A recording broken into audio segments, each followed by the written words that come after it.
Sure. Hey, everyone. Great to be back and to talk a little bit about the specifics of the really, really good infinite allergies panel. To me, it's a core feature of obviously what we do, and there are a lot of choices that you have in terms of food sensitivity and allergy testing. What I think makes this one unique is its ability to identify not just what would appear to be reactions, but able to cross-check those reactions in a very specific way to ensure that we're looking at sort of a pathological profile. I think for a long time, when you looked at the literature, there were suggestions that we couldn't always tell just because there was a reaction. Does it mean that it's leading to some sort of true inflammatory process or not? And that's why I like this panel. And I know Jim's going to go into it in much greater detail. I use it on my patients. I use it on myself. And, I've identified all sorts of food sensitivities that I now know I need to avoid. And it's really helped me sort of drill down in a way that is quite meaningful for me. So thanks for hanging in there with all of us. I know it's been a great 2 days, and Jim's going to wrap up with a nice overview of this particular food panel, which I think is quite advanced.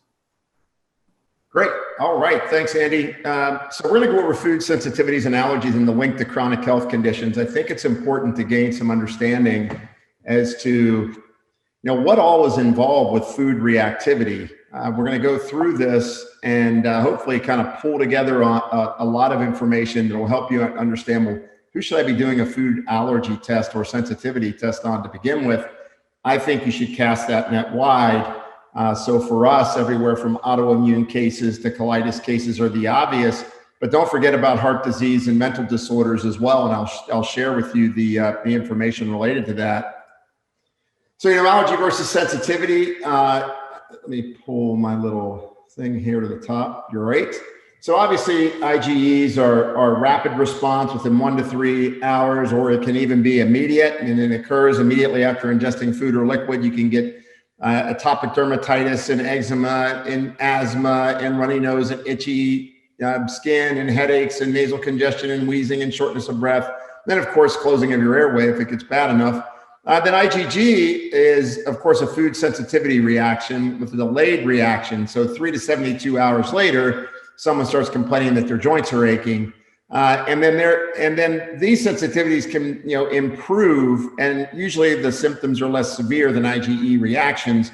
But they do lead to low-grade inflammation. And the reason I'm going to bring IgE and IgG up is that there's other aspects to it as well. There's IgG4, and then we're also going to talk about the C3-BD complement or innate response that you can also measure. I do want to mention that this test is covered by insurance.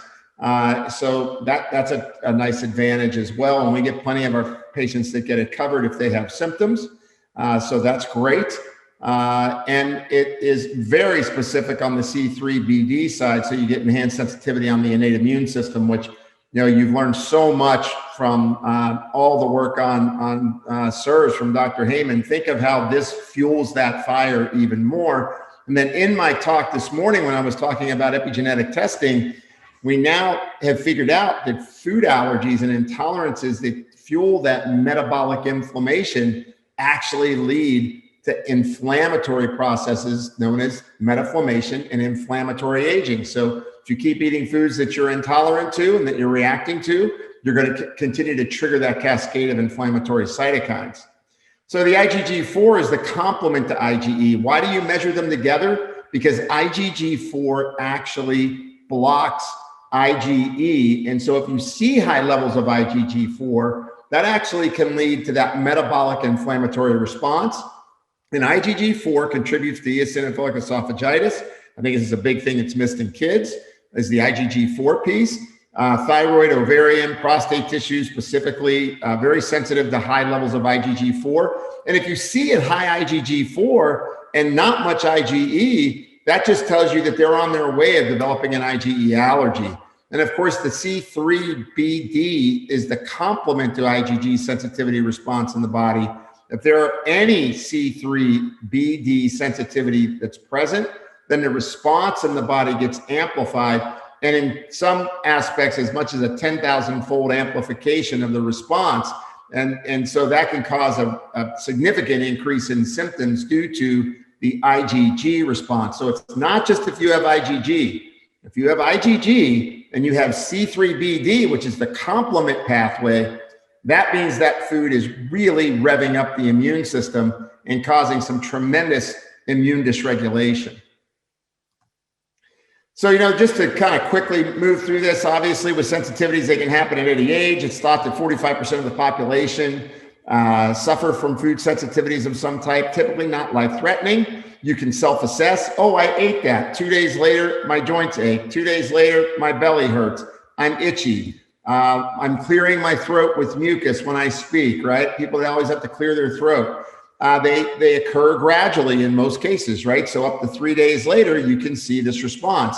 And then the common causes like wheat and dairy and corn and soy, those are all there. And then you can have multiple IgG sensitivities. And yes, you can make them just by eating them too often. If you take it away, that IgG may go down. But if you have the C3BD with it, chances are, if you're not working on clearing the gut up, you're not going to get the response you want to clear people's food allergies. And remember, if people have excessive stress or have another reason for them triggering their interleukin-6, you're going to have to find that out and work in conjunction with that while you're working on their sensitivities and allergies. Because if their IL-6 is upregulated, by default, they're going to have a leaky gut.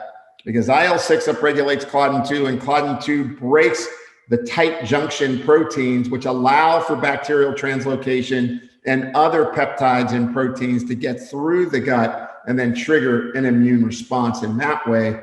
And then on allergies, of course, 2% of adults and 6 to 8% of children having allergies. They can be severe and life-threatening. Really not a good idea to try to sit around and self-assess on this. If the airway's closing, you need to seek emergency treatment. It can be 2 hours to immediate. And then, of course, same kind of thing, stinging insects, shellfish, food additives can do it. Peanuts, tree nuts, eggs, milk, fish usually are the common causes there. But what's the importance on IgG? It's an indicator of the extent of an allergen exposure, and it decreases false positives, meaning that when you have an IgG4, you can really rule out or confirm an intolerance as a cause of the symptoms.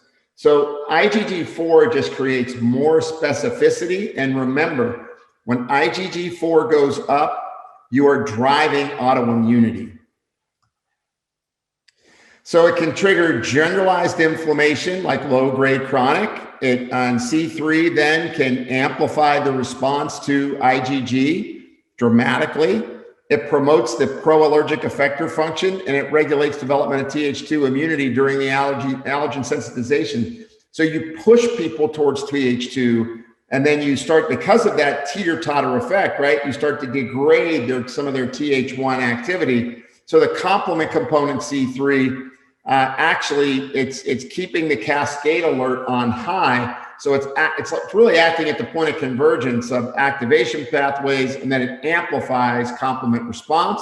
And so therefore, it's also regulating downstream immune responses. So the more C3BD you have, the more immune dysregulation is going on. And it's typically quite severe. So you see people, they're dermographic and they're histaminic.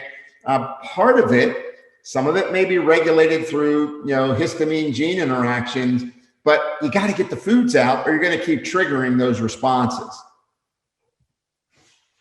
So obviously there's these issues around what triggers food allergies, and the use of antibiotics, diet type, synthetic chemicals, all of those things are associated with the development of food allergies. And then it increases IgE and induces pro-inflammatory cytokines. It reduces anti-inflammatory cytokines. So all of these things, as you're moving towards adulthood, how many times have you heard this? I used to be able to eat peanuts, and all of a sudden I ate peanuts and I had a response. Or, gee, I always used to be able to eat. I lived on Wonder Bread. Now you're telling me that the wheat is causing my joints to ache, which I find all the time.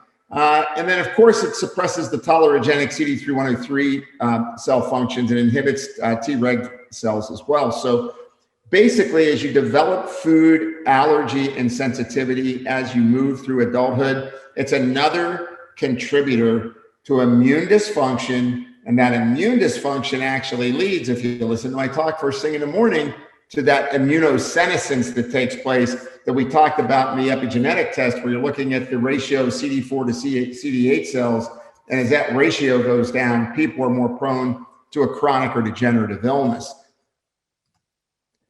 And of course, you know, you've heard all kinds of stuff about Heal the Gut. You got a lot of great tests out there that can help identify issues around food, gut barrier issues, zonulin, histamine, lipopolysaccharide, diamine oxidase, secretory IgA. All of those types of tests actually Infinite Allergy Labs now offers. So you can get in one place, you can get a incredibly accurate food allergy test, which is 99 to 100% specific. So the specificity of it and reproducibility of it are at 100%. But then you also have the ability to find out, well, where are they in terms of where their guts broke? Are they making too much histamine? Where are they at with their diamine oxidase? Is their zonulin levels high, causing that leakiness to occur? And of course, it's important just to realize, right, that you've got this layer of mucosa to the endothelial cells. And remember, when the gut's broken down and when you don't have beneficial flora, you're not going to make mucin, and you're not going to have a protective effect. And so we get into this milieu of dysfunction of dysbiotic flora, leakiness in the gut, bacterial translocation. When you have poor digestion, so digestive enzyme deficiency occurs, you end up passing dietary peptides through the gut instead of individual amino acids, which of course then become reactive as well. And of course, it's important to realize that it's just one cell layer deep. So when you dampen that response, when you have that damage going on in the gut barrier, it's pretty quick to get to the bloodstream. And those tight junctions are incredibly important. And the reason I'm mentioning these is because you can measure zonulin, which affects tight junctions. And then, of course, the more lymphocytes that you have as well, the more reactivity that's going on, the more you damage the tight junctions. I'm going to go past there and move to here. So, when you think of this, you've got tight junctions here, and you've got nice, thick epithelial cells. And these tight junctions are helping to basically control the absorption of nutrients, right? But when you move to this gut permeability issue, where we have, which can be damaged due to a lot of different things, right? Stress is a biggie, environmental pollutants, glyphosates. If you're on NSAIDs, and a lot of people are on NSAIDs, it's the number one selling product coming out of drugstores in the United States. And think how many drugstores there are. People go in and pick up NSAIDs. And then, of course, antibiotics, oral contraceptives.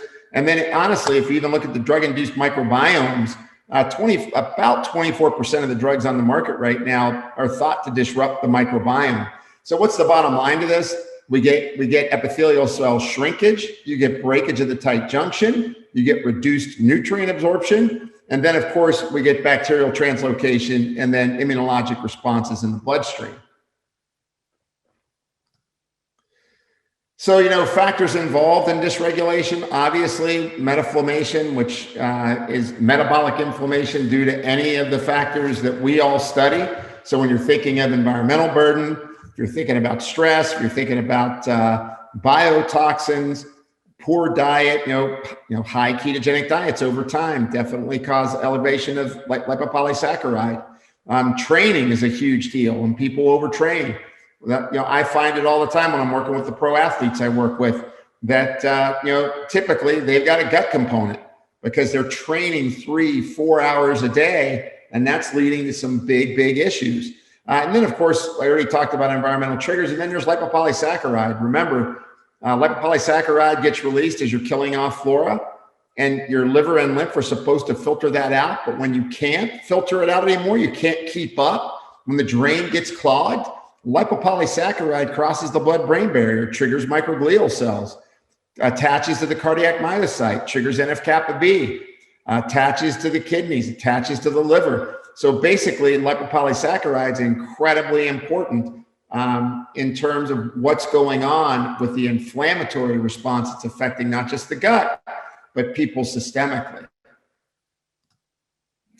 And this is just an interesting model when they look at LPS that's filtered and the microglia are at rest. And now that one of the new models for obesity is that microglial cells are activated because of the crossing of the blood-brain barrier, which upregulate toll receptor 4, upregulate interleukin 6, changes the tight junction response, and then you get change in the microbiota, and that ends up being a risk for diabetes, cardiovascular disease, and obesity, as well as cognitive behaviors as well. So cleaning up the gut and getting the inflammation response down and identifying any of the major components to that, especially the C3 BD complement and IgG4 complement or IgG4 test, are incredibly important in terms of managing that systemic inflammation that's challenging the gut.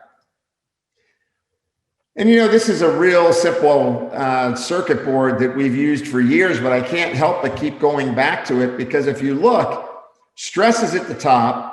Stress is at the top. The hypothalamus triggers the spinal cord to upregulate sympathetic output. So stress could be mechanical, it could be physiologic, it could be psychogenic, it could be a biotoxin, it could be any type of toxin. But basically, when we upregulate the sympathetic output, it travels via the enteric nervous system, via the enterochromaffin cells. And if you take a look at the pressure on the gut down here, first of all, you get peripheral corticotropin releasing hormone, which triggers an increase in permeability. Then you get peripheral corticotropin releasing hormone that triggers mast cells, which adds to the peripheral, the permeability in the gut. And then you have the direct effect of cortisol response, which triggers permeability, all of that leading to antigen presentation. Then you get inflammation and immune activation. So here are the allergies, but now we've even got deep-seated immune activation, which then, of course, will travel back and affect the hypothalamus. So when we talk about food allergies, yes, you want to do a panel. Yes, you want to identify foods. Yes, you want to give things, kill the bugs, whether you want to use grapefruit extract or olive leaf or berberine or cat's claw or caprylic acid. Yes, you want to use glutamine and slippery elm and other agents that help repair the mucosa. All those things are good, probiotics, prebiotics, but you also can't forget the fact that what's causing the downstream issue. And what I do typically when I'm working on people with their food allergies is I'm trying to identify that, because if somebody's stressed out, they're not sleeping well, I'll be doing food allergy tests on them forever. And they're just going to continue to show up with new foods. But I still do that food test. Typically, I do it immediately in people that are symptomatic.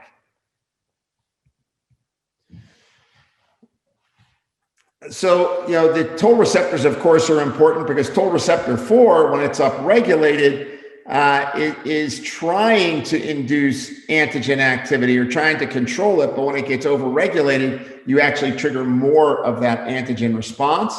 And toll receptor 2 is important because it enhances and improves gut barrier permeability. But when the issue is that when we have excessive toll receptor activation. So drugs that commonly affect the microbiome, I know you all realize that antibiotics do it, but there are a lot of other drugs that disrupt the microbiome. And that means when we disrupt the microbiome, we are going to have a much bigger problem with epithelial lining of the intestine and the destruction of the mucosal barrier. So antibiotics, NSAIDs are big. Corticosteroids, same way, disrupts the microbiome. Oral contraceptives and traditional hormone replacement therapy anyway, more like the Premarins, those are going to be a problem. PPIs and H2 blockers. And once again, people are streaming into pharmacies every day buying Pepcid AC. They're buying antacids, and the H2 blockers and PPIs change the pH of the small intestine and also affect the microbiome. And here's another one, metformin. I know we're all in love with metformin right now, the anti-aging wonder drug. But if you listen to my epigenetic talk this morning, I talked about there are some people that it's not appropriate for, and they'll have adverse events. So you've got to watch for the adverse events because we all know that some people get diarrhea induced by metformin, but metformin, depletes B12 and it regulates methylmalonic acid as well. So metformin's a biggie. Statins actually alter the microbiome, antipsychotics and antidepressants as well, and then opioids. And then there's other drugs that haven't been tested. But this is a pretty significant finding. And in fact, we've got an ebook just came out on drug-induced microbiome disruption that I put together because we, obviously, I think this is one of the things that we're not catching. Just like when we talked about drug-induced nutrient depletions, some 30 years ago, I think this is the new undiscovered country on what's going on with drug therapies. Not to say that statins don't reduce inflammation and they reduce, plaque burden and they reduce apolipoprotein B and they help protect the kidneys. I get it, but you've got to protect the backside of that individual. So making sure they're either using prebiotic fibers or prebiotic fibers plus some probiotics, I think it's important. And then of course, when you think of all the different conditions that are associated with food sensitivities and allergies, it's significant, right? But these are all of the areas where it's important and meaningful. And remember, as soon as you upregulate histamine, histamine has an effect on palpitations and arrhythmias. It has vaginal dryness, disruptions in menstrual cycles, the obvious urticaria and skin rashes and conditions, but headaches. So, a lot of the conditions that we see, some of these that are in here are really due to the histamine response that's going on due to the triggering of these food allergens. And so I'm going to leave this up here because I don't need to read through every one of these, but they will contribute to these conditions. For example, any condition where you're driving that immune complement to be able to be much more reactive, you've got to find out about the food or you're going to have trouble getting that innate immune response imbalance. And obviously things like autoimmune thyroid. And it's interesting that, when you have autoimmune thyroid, there's people who are supposed to be checked for celiac as well as type 1 diabetes. So if you have type 1 diabetes, you're supposed to be screened every couple of years for celiac and autoimmune thyroid. So yeah, because when that gut is leaky and sensitive and the immune system is being driven, we're progressing that reaction in that individual and it leads to other issues. So this was obviously 2018 observational study on 100 patients with autoimmune disorders and their level of autoimmune anti-nuclear antibodies compared to 25 controls. Their food intolerance profiles in the autoimmune patients were very clear, and overall, much greater reactivity to multiple food epitopes in the autoimmune patient versus controls, and the IgG levels were significantly increased in autoimmune patients. So that's why you want the C3 complement. And that's why you want the IgG4, and you want to see it all at the same time so you can understand it may be a food that you don't expect at all. I mean, I have so many cases where, like the previous speaker mentioned, avocado, broccoli, cauliflower, almonds made all the difference in the world in their response when we took them out. This is a 2018 study in autoimmune revisions. And this is a 12-year observational study on 499 patients with lupus. Patients with active disease had 27% higher levels of IgG antibodies. This was Arthritis and Research Therapy in 2015. So when I hear allergists say, oh, IgG doesn't matter. Well, look at the literature. The literature, I think you're going to start to see an explosion in the literature in this regard. Because just like back when I wrote the book, Cracking the Metabolic Code, and I wrote a big chapter devoted to the gut and was working on yeast and all that stuff since 1988, right? There were so few papers on the gut at that time. And then, of course, over the last 2 decades, we've seen this explosion of papers on the microbiome and its effect on autoimmunity. But I think now we're going to get more specificity in what we're looking at. And I think you're going to see a plethora of studies coming out on these other classes of reactions and how they're driving or at least participating in disease states and conditions. This was, when you look at autoimmunity, you have all sorts of issues. So, Western diets have more type 1 diabetes. And of course, type 1 diabetes has an immune component, Crohn's, more MS, higher lectin foods. So there's a lot of issues around this. And then, of course, glyphosate that's treated with wheat is also linked to celiac as well. So, it's obvious. Look, I used to say to people, you know what, back in 1960, people were eating Wonder Bread and everybody didn't have the rate of allergies and autoimmunity that's exploding now. You know what the problem is? We got 40 years of chemicals on our foods, 60 years of chemicals on our foods. In fact, tells you how old I am. And then 60 years of more and more drug use, 60 more years of environmental exposures that we now understand what is going on with individuals when they get exposed. And literally ground zero is the gut. And that gut reactivity. And that's why you got to get it corrected. So obviously, with gluten in the diet, I mean, look, we take everybody off at the start and then we challenge them and find out in addition to testing them to see where they're at. But obviously it increases oxidative stress. You get microbiome alteration. It's immunogenic, meaning it modifies the Th1 and Th2 intestinal cytokines. And when you modify those cytokines, you're going to create more lymphocytes. You're going to create more erosion of that gut lining. And of course, it can create a cytotoxic response, which then is going to erode that gut lining as well as the lamina propria. So studies linking to other chronic conditions, irritable bowel disease, 80% of IBS patients reported triggers of specific foods. Gluten, wheat, and related proteins the most prevalent, but also malabsorption of their nutrients were reported with their food intolerances. And then mood disorders and depression. Schizophrenic individuals reported to have heightened anti-gliadin immune response to gluten and increased rates of celiac disease. Depression is also linked to food antigen-specific IgG-mediated hypersensitivity.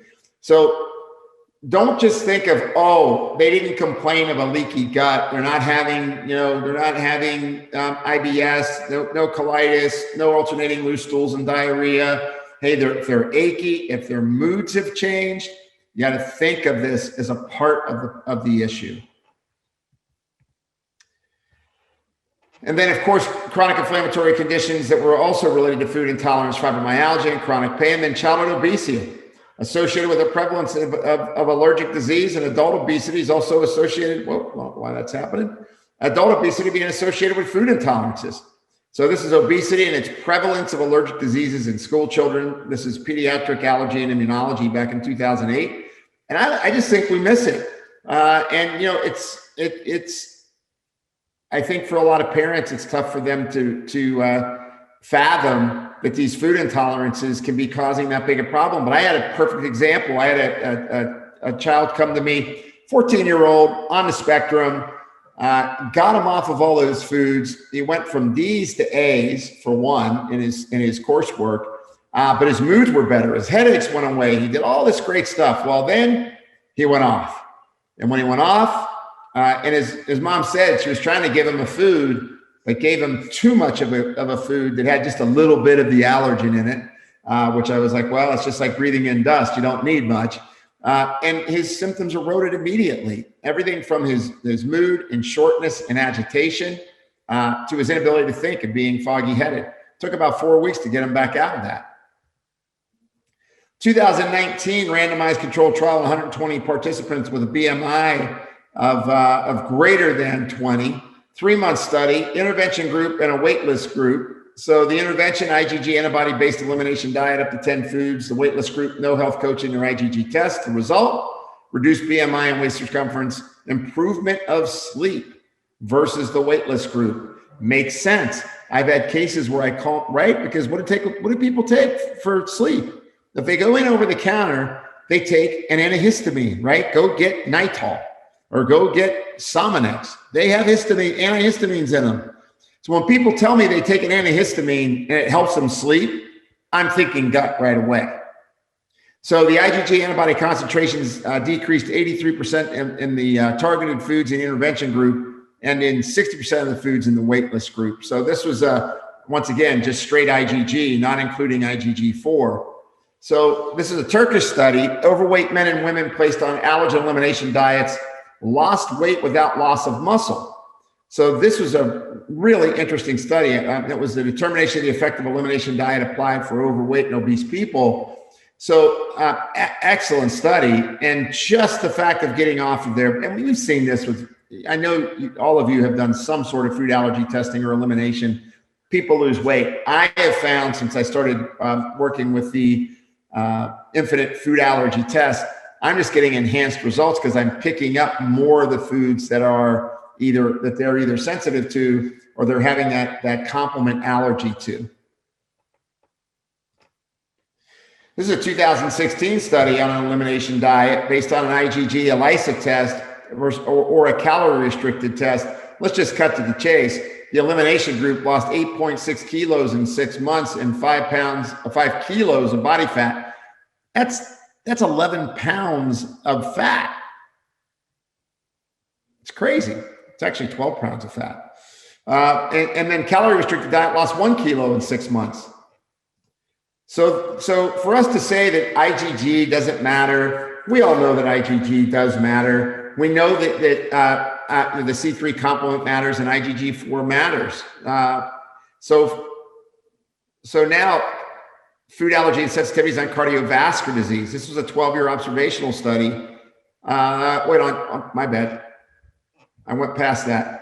IgG antibodies were produced by dietary habits directly lined up to cardiovascular disease. This was 2019 study on 63 patients with cardiovascular disease. Those with cardiovascular disease, more frequent intolerances to bananas, dairy, and egg. I would say, why not screen for a bunch of different foods and all the immune categories? Because any metabolic inflammation that takes place is going to trigger endothelial disruption and inflammation. So get across all the food intolerances, get all the information that you can so you can guide them on their journey on what the right foods for them are to eat to reduce the inflammation while you're healing and correcting the gut lining. This is a 2007 study on 30 obese children and 30 normal weight children. It was, do IgG antibodies increase the risk of vascular inflammation or atherogenesis? Obese juveniles compared to normal weight, significant increase in intima-medial thickness, elevated CRP, and they had higher IgG antibody concentrations. What was the author conclusion? This was IgG food antibodies positively associated with IMT or intima-medial layer thickness of the carotid arteries in obese juveniles. And that was associated with increased risk of atherosclerosis. This was the experimental and clinical endocrinology and diabetes back in 2008. But are we screening our obese juveniles? We're not. So just keep in mind that any allergy test for foods is going to be better than no allergy test for foods. I know you've got a lot of choices out there. I happen to settle in, and I teach for Infinite Allergy and really like their test. This was type 2 diabetes on 158 people. So this is insulin resistance related to dietary and sugar intolerance. This was an ALCAT test actually, and it actually showed that there was a significant correlation between food intolerance and their insulin resistance. I had to give props to our previous group that spoke. 2008 study, genetically linked celiac disease with type 1 diabetes. Obviously, you've heard of this, but remember, if their HLA genes are positive, so if they're heterozygous or homozygous, DQ2, DQ8, they can have a 100-fold risk of developing type 1 diabetes if they're eating gluten. 100-fold risk increase. Migraines and food allergy and sensitivity testing. If you look here, alleviating IgG foods, 19% of migraine patients reported sensitivity to cheese, 18% to chocolate, 11% to citrus fruit. And in this test, they also showed with the 56 patients with migraine headaches, they measured 108 food allergens. So the positive test versus controls, there were increased food antigens in the folks that were screened. Elimination diet successfully controlled migraines without medications in 75% of those studied. I know we're giving out a lot of medications for migraines, but I don't think we're testing them for foods and getting them off their foods. And there's other issues too. There's sympathetic dominance, there's magnesium deficiency. There's a lot of reasons for that. But this was a really interesting test that I think really gives weight to the need for testing for food allergies and sensitivities. This is 2016. Most frequently occurred food-specific IgG antibodies were colon, nut, brewer's yeast, wheat, bean, pea. I'm finding a lot of pea allergies now because everybody's sucking down pea proteins. And remember, when we eat peas, we chew them up when we digest them. But now we're micronizing peas, which are a high in lectin food. So when I'm giving people plant-based proteins, I'm giving them a variety of them. I don't always have them get pea and rice. You know, they can get Sasha Inca for one is one, pumpkin seed, watermelon seed proteins. There's a lot of different protein powders that you can get if you're trying to go plant-based. But then obviously I think the new ones that are interesting where they're combining the plant-based proteins with collagen. I think they're really interesting because you get the healing effect of the collagen on the gut. And at the same time, you get some of the more non-allergic protein powders. So, and this, of course, was in Saudi medicine, annals in Saudi medicine. So their foods are probably going to be a little different than ours, but nonetheless, it showed intolerance in people with allergic symptoms. So mental health issues is a big deal because you get disruption of the enteric nervous system. So diets that have high fats and simple carbs increase metabolic inflammatory response. High fiber and veggies decrease the meta-inflammatory response. Mental health patients all see increased IgG food allergies. This is a study in nutrients in 2018, molecular psychiatry in 2016. So the 2016 was interesting on a meta-analysis of blood cytokine network alterations in psychiatric patients. Just remember, when I trigger an inflammatory response, the enteric nervous system's bidirectional. I'm going to trigger glial activation. I'm going to trigger oxidative stress. I'm going to cause inflammation, neuroinflammatory response, and lead to that brain on fire. So, having a hard time with my slides here this afternoon. So, if you don't have adequate beneficial flora and you have dysbiosis, you don't have enough short chain fatty acids, that has a direct influence on histamine metabolism. It leads to histamine intolerance. And then it also leads to decreased dopamine, which increases cravings. So the H3 histamine receptors react with dopamine. So you will see people that will crave the foods they are allergic to. It will trigger their brain. 2018 study on 15,800 patients against 54,000 controls looked at food intake and diagnosed depression.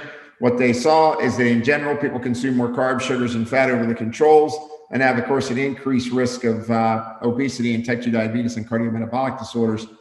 And then with foods allergies and depression, I already kind of went through this, but once again, depressed patients have higher histamine, higher serum food antigens, and with over 80% of the depressed patients exhibited prolonged food intolerances with elevated histamine. And just keep in mind, hyperpermeability of the blood-brain barrier occurs in that event. So, there's a lot of different ways to take a look at testing. You can look at food antigen sensitivity testing. That's the FAST test at Infinite. That goes through 4 categories of foods. You can have targeted lab tests like zonulin, histamine, DAO, and IgE, or secretory IgA. There's elimination diets that are provided. And of course, you want to restore the gut integrity and the gut microbiome, and then work on repatterning the immune system. I know I use Magicare a lot on helping people with autoimmune thyroid and other autoimmune conditions. It seems to render the TH1, TH2 balance better. So do people get better when the foods are removed? Of course. But just keep in mind, you have to re-regulate the immunity. So it's not just about probiotics, it's about prebiotics, it's about mucosal barrier integrity, down-regulating zonulin, which zonulin a lot of times occurs because of either infection or dysbiotic flora. But don't forget stress. People under sustained stress, their zonulin is going to get upregulated. Here's what the test looks like. As you can see, there's the IgE, IgG4, IgG, and C3BD. And remember, as long as C3BD is detected, those are foods that you really want to avoid. Here you notice you have a strong on Candida, strong immunologic response. If you look over here, salmon, the C3 immune pathway, complement pathway. Here on gluten and gliadin, you have both IgG4, IgG, and C3BD. So this is someone who's driving a very strong immunologic response to to eating gluten and getting gliadin. So comprehensive. If you look here at the bottom, you'll see there's mixes. So bean mix, fish and whitefish mix, shellfish and squash mix. Just to note on the bean mix, if you do an infant allergy test and someone comes up for positive for a bean mix and it's recommended that they avoid it, if they also react to peanuts, so if peanuts are on the list of avoidance with the bean mix, then all legumes have to go. If peanuts are not reactive and you get that bean mix, then only the ones that are listed in the bean mix need to go. And this is kind of just more of the same, but you can see that in this case, for example, let's go on and catch another one here. Look at cow milk. They're running IgE. They're already in the red in IgG4. So this is the only thing that's protecting them from going to red in IgE on that cow milk. So you can tell that this picks up more specificity and allows you to really understand all the drivers of immunologic dysfunction. So if you take a look, there's two ways that the restrictions are listed. One is a mild restriction, meaning that if people have less symptoms, if they don't have autoimmunity. I have athletes that want to do a test and they're like, hey, I just want to try to do the best I can on my diet and pick up the big allergy foods. Then you do this list. It's the restriction where they have less symptoms. The severe restriction is when people are autoimmune. They have a mental disorder. Maybe it's heart disease. It's obviously all the gut conditions. And maybe if it's someone like a SIRS case where their immune system is really being affected by their biotoxin exposure, getting these foods out just help to downregulate all that inflammatory response. That's why you give Welcall, right? You're giving Welcall, or you're giving okra, or you're giving cholestyramine because you're trying to soak up inflammatory compounds. Well, if I can get rid of the foods that are inducing the inflammatory response, at least some of that inflammation response is being downregulated while I'm going through the rest of, say, the regimen or protocol if you're dealing with a SIRS case. But in general, just think of it as if people can do the stricter list, support them and have them do it.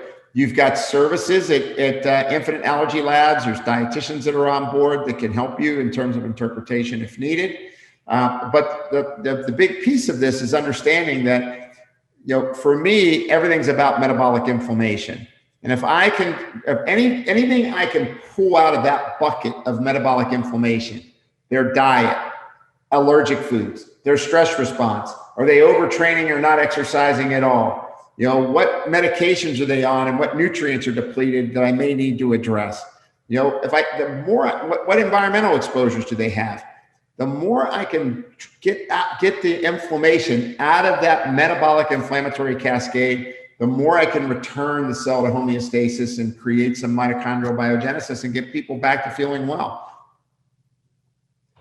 It also tests for environmental reactions. So when you can add this component to your Infinite Allergy Lab test and get a pretty comprehensive antigen test for a variety of environmental burden as well.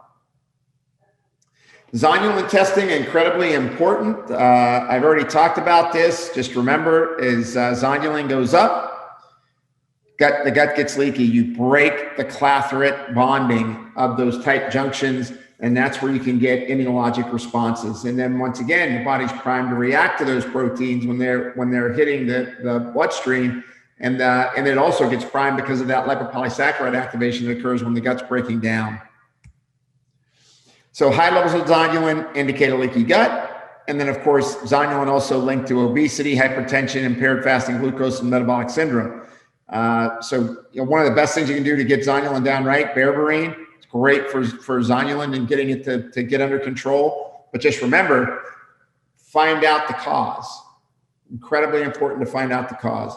I placed the ranges on the Infinite Allergy test for zonulin on here, but they have a nice little bar graphic that you can read it and you can tell.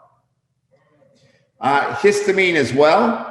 So obviously it's a biogenic amine, it's a neurotransmitter, and histamine intolerance occurs when you get accumulating histamine and you can't degrade the histamine, right? We've heard about that.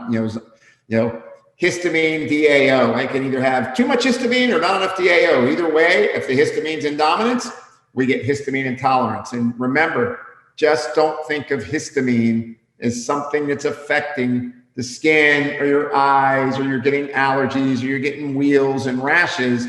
Histamine has a tremendous impact on cardiac rhythm, sleep disturbances, and an alert mind, mood disorders even. And then, of course, a variety of the things that I mentioned earlier as well. So histamine intolerance symptoms, diarrhea, headaches, obviously asthma, but hypotension, arrhythmias, which I just mentioned, fatigue, and then sympathetic dominance. So sympathetic dominance, heart rate goes up. We're gonna end up, creating less heart rate variability, and that leads to accelerated aging, right? So you can test for DAO and histamine. So you can take a look at when you see a report with those on it, it gives you the normal ranges and the ranges where it's trending and when it's high. And so it gives you an idea of what you may need to work on. If someone's histamine is high, their DAO is low, you can start by giving them diamine oxidase. And you could also maybe give them quercetin if you wanted to, but you still need to get the foods out and then also figure out what might be driving that histaminic response.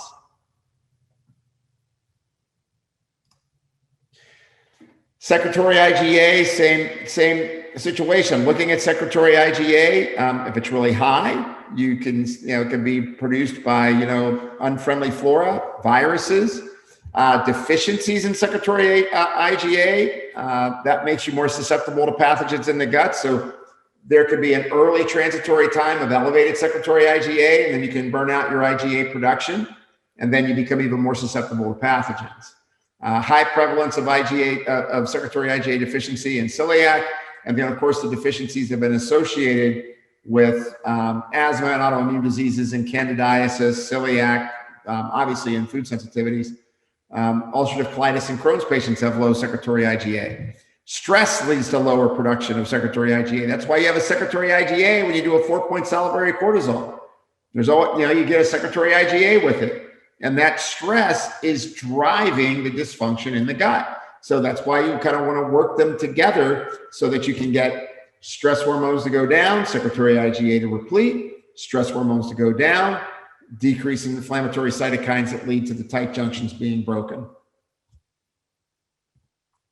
So I got done a few minutes early. I really want to encourage you. I have had first of all, helping people figure out what foods are going to encourage immune homeostasis is incredibly important.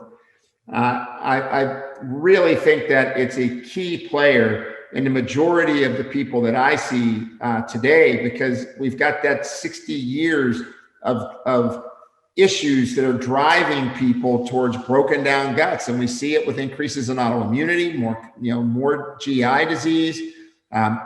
You never used to see eosinophilic esophagitis in young children to the extent we have it now. Now there's whole massive clinics and hospitals devoted to that just for peds. So it's important to assess all of it, understand where things are broken, but most importantly, it's important to assess, well, what aspect of their foods are off, cast the widest net you can to identify immunologic reaction and response. And then you start getting some gratifying results by taking those foods out of the diet. And remember, the more severe the patient, the more restrictive you should encourage them. And you can call Infinite Allergy Labs and you can get the help you need and support.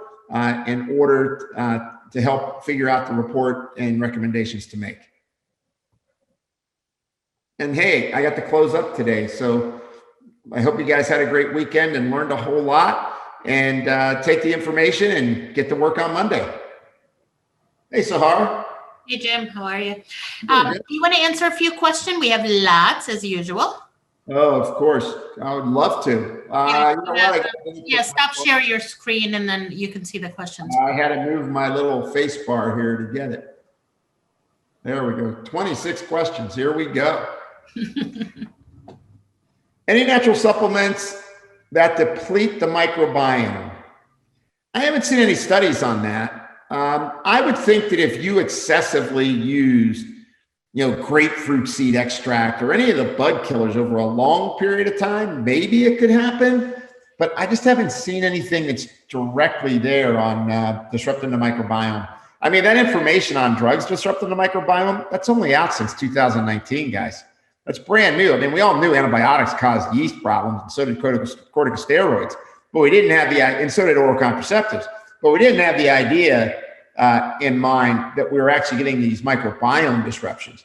Should SIRS patients do this test when their gut issues are related to low MSH? Well, I mean, look, low melanocyte-stimulating hormone is one issue, but if triggering for food is triggering for food.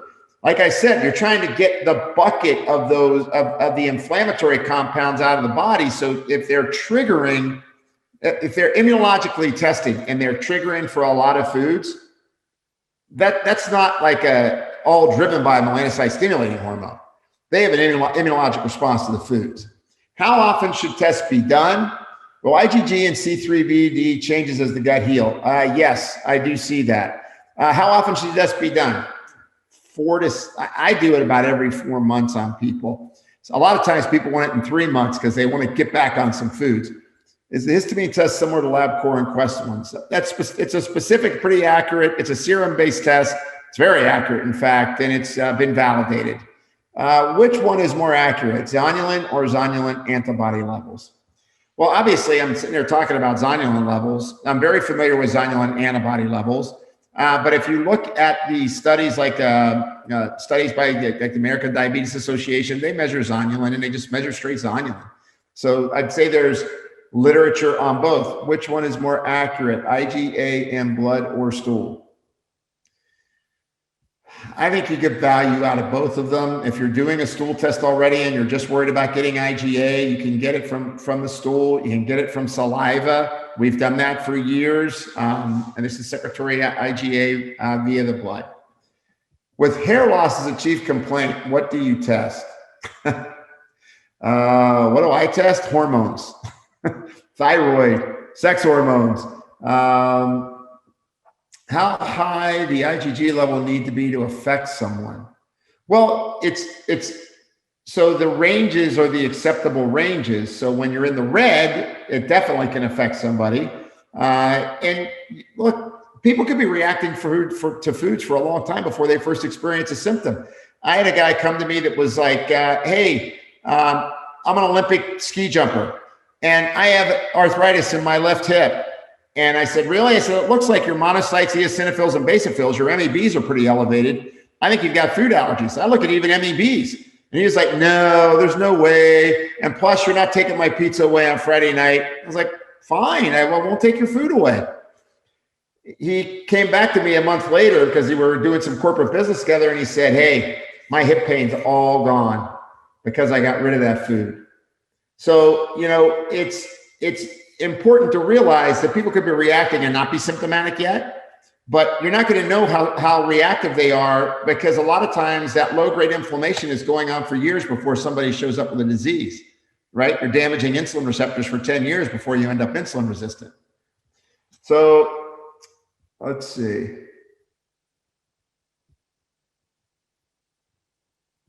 Test seems to be very similar to Precision or Dunwoody. How do they differ? Well, insurance coverage now, it is similar to Dunwoody. Why do you prefer Infinite versus Precision? I'm just getting, for me, I'm getting quick turnaround times. It's been working out great for me. So I'm just getting accurate results. Elaborate on the use of HRT in the microbiome. What about oral progesterone? No, there was nothing in that study where they applied topical hormones or bioidentical hormones. They were only reported in synthetic progestins and conjugated estrogens. So I can't give you an answer definitively because they didn't study topical bioidentical hormones. However, the way I look at it is if they're bioidentical and it's what your body was making, the chances of it disrupting your microbiome is pretty minimal, or you would have a disrupted microbiome the whole time you were making those hormones. Ketogenic diet long-term, not a good choice. Not in my opinion. I've said that for the last 5 years. I think that it disrupts the gut microbiome, and I think that it increases lipopolysaccharide. I think it's good to use in a burst. Say you want to do it in 2-week intervals, 4-week intervals, but then you got to add a lot of fiber to it.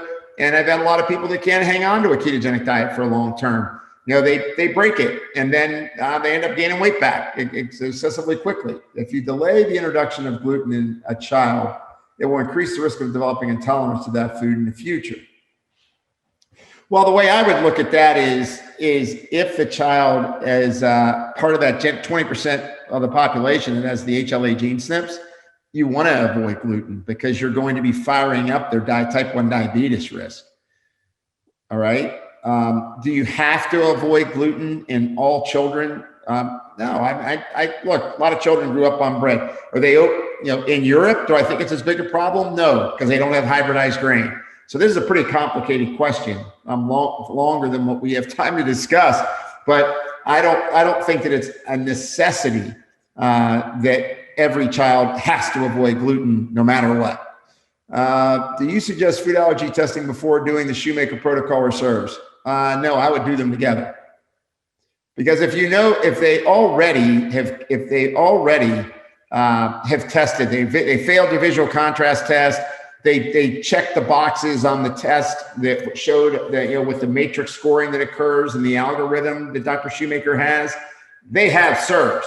All I am saying is that a food allergy test will help to contribute to decrease the inflammation process. You're not going to fix a SERVs case by clearing their foods.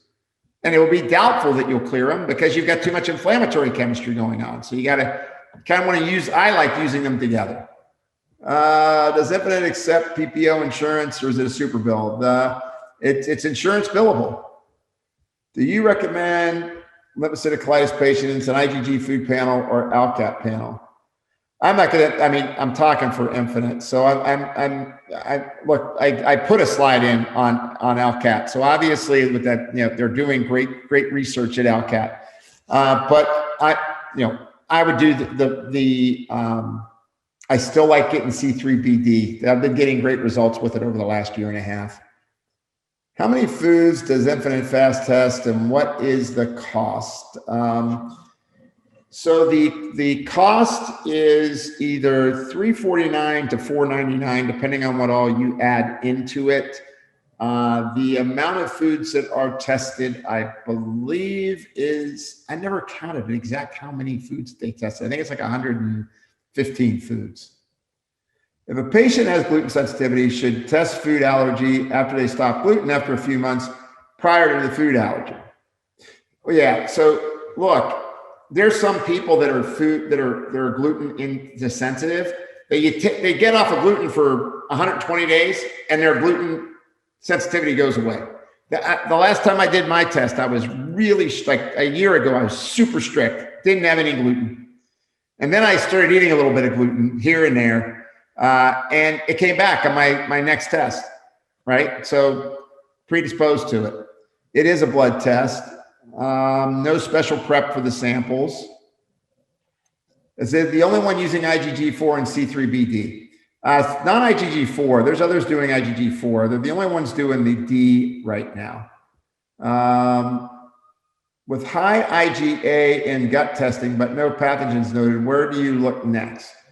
Well, I happen to think that sometimes when people are under a lot of stress, they end up first raising their secretory IgA because of the inflammatory response in the gut that occurs due to the interleukin-6 upregulation that occurs. So I'd be looking at stress response and see what happens. Can they test farm animals like pigs and cows? I have no idea. You're going to have to call Infinite for that one. What do you say to a patient who tests positive or is sensitive to foods that she has never eaten? Well, that's okay. There's proteins in foods and peptides in foods that they react to. It's not just the food, it's the peptides in the foods or the proteins, so that there's cross sensitivity that can occur. So you just have to explain that to them. Do you think food intolerances can increase cortisol levels? Sure, because you're triggering an immune inflammatory response. Should gluten be avoided or eat gluten to stimulate antibodies before the test? Just test people, guys. Don't do anything separate. Just test them for where they are right now, and see where they show up. And ask them if they have thyroid antibodies, they need to be off gluten anyway. If they're a type 1 diabetic, they need to be off gluten anyway, right? So let's see. Can Hashimoto's manifest as hyperthyroid as well? Well, sure. You can go from hypofunction to hyperfunction depending on what's going on, right? If they're, depending on what they are. Wow, 26 questions. We got them done. Is that satisfactory, Sahar? Did I get them all done? We will give you an A. You passed the test. Thank you very much. Thank you. Thank you, Jim, as always, for your amazing and energetic presentations as always.